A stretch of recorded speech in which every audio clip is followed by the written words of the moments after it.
Hey my loves, welcome back for another video. If you're tuning in for the first time, I'm Ashley. I hope you guys are enjoying your holidays.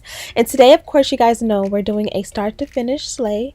This one comes courtesy of DorHair, and they sent over a blonde curly wig.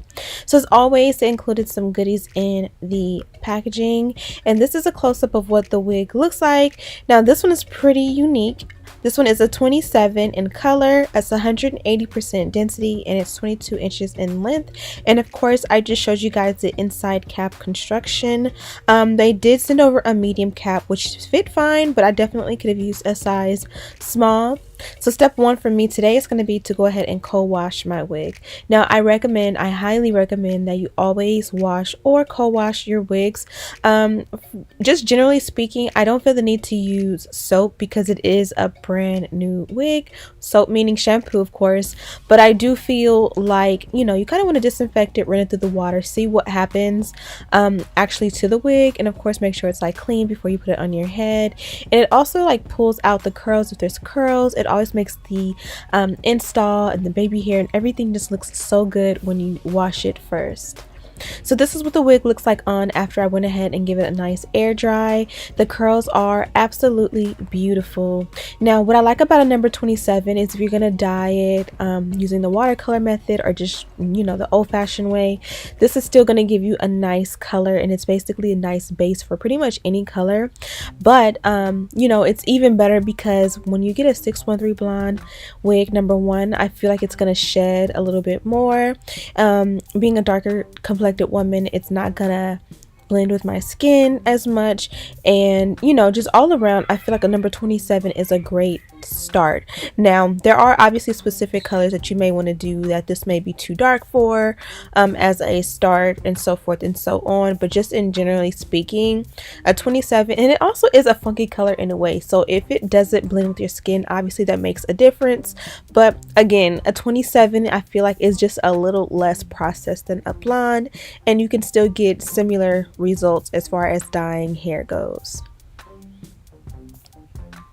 So I did go ahead and cut off a good amount of the lace before I went ahead and cut off all of the lace, and this is because my eyebrows are done, and number two, because like if there's lace covering your eyes, you literally cannot see as good as you would if you move it. So just by habit, I always remove all that excess lace when it comes like below my eyebrows, and then I'll go in and cut off all of the rest of the lace. But you know, that's just an extra step. Now this is the way it fits once you cut off the lace without really cutting off too much extra. And as you guys can see, it barely hits my sideburns, which you definitely want to keep some hair from the wig there. Sometimes you guys know I'll cut off a lot of that sideburn area and just make it go behind my ears, but when you have a colored wig, especially as bright as blonde, you definitely want to make sure that your sideburns or your natural hair color is not showing unless you have a dark root, because that's going to be a telltale sign that your wig is not snatched. Boo. So here I am, I just kind of slightly pull back the wig and apply an adhesive. I am using a freeze spray. You guys know the bedhead one is currently my favorite now, but this one definitely has been the OG ride or die, what I've used pretty much since the beginning, and I probably will almost always use this one. And as you guys can see, I'm just kind of using my finger to guide it, because if you spray it on any surface, it's kind of gonna form and like kind of roll down, and you definitely don't want this like rolling down your face. If you have a makeup, it'll obviously ruin your makeup, but even if you don't have makeup, it'll kind of like roll down and dry kind of funky and have this like, you know, spray mark on your face, so to speak. Now, as you guys can see, I hope you guys are loving it, but lately I've just slowed down all of my tutorials a ton.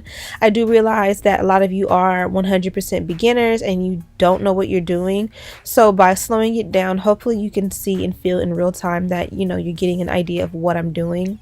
Here I did speed up a little bit, just, you know, here and there, but here I'm just blow drying on a cool setting to make sure that it applies.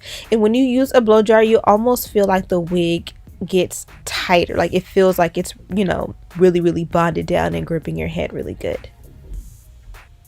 Now this is what the wig looks like with a center part. As you guys can see, they did not do a dark root. Now to be honest, the lace is obviously not my color, but I'm not mad at the lace just because I've gotten some super white transparent lace when it comes to blonde wigs that literally was so hard to conceal, and this kind of gives me a great start. I'm still going to go in and have to either tint the lace or add powder to the parting. So when it comes to styling hair, what I've learned most is that product is your best friend. It's about knowing what product to use. In this case, I used a holding spray. This is actually Shapers, and I'll have it linked in the description box. And this kind of helps me to go ahead and get a good nice press on this area. An alternative, sometimes I'll use a wax stick. Sometimes I even use mousse. It literally is like whatever I feel at that moment or what I think is appropriate. Lately, I've been into the Shapers. I use the Shapers on like the parting area. Like I just used it right there, and it's going to help me to press out and flatten this area because I don't know if you guys can see that, but it went from looking like really thick to almost looking like it's growing out of my scalp now. Obviously, the lace color is not my skin complexion, and that's what throws it off, but I do like to use a hot comb really to help to melt the lace and melt the parting to make it look as natural and realistic as possible. Now when people say, oh, it looks realistic, or you know, it looks so natural, I think that the general consensus is that when I say like, oh, my lace is melted, that, you know, we know it's a wig. Like anybody around me knows it's a wig, but it just looks like it's installed really nice. So at this point, I've pretty much done the majority of the install. My I guess you can say my quick reviews, I do wish the root was a little bit dark, and this would help to make everything better, but I'm just going to do whatever I can to go in and tint the lace. Now here I am taking my foundation brush. I did not add I did not add any more foundation powder to the brush. Instead, I kind of just used the excess to go in and see if that would help to make the color of the lace blend with my skin. You can definitely still see the lace a whole lot, but I kind of feel like if I use any of my normal contour powders or other powders or anything like that, because the hair is blonde, it's going to come off orange, and that's not what we want. I would rather it be this color than to be, you know, orange. So here I am, and this here is like a cream product.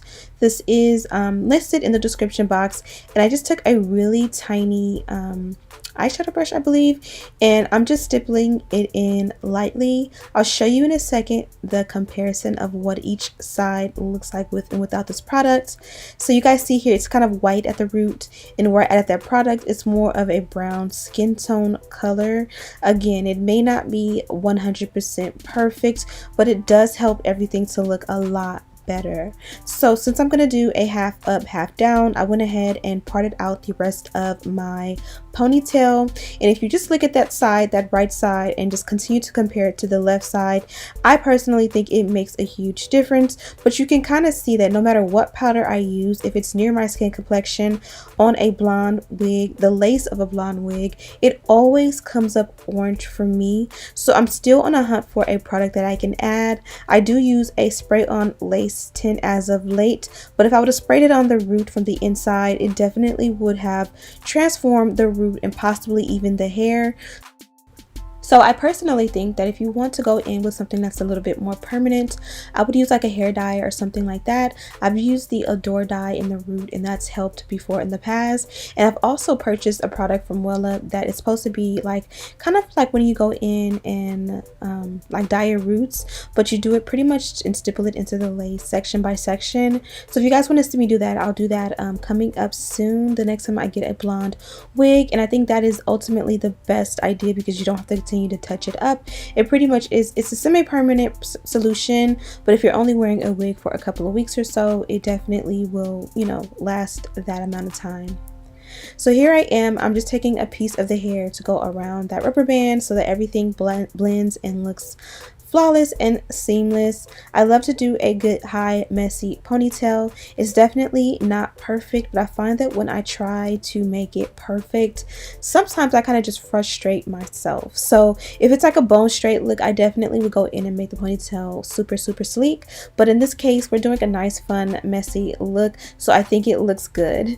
And that here is my whoa, ladies and gentlemen.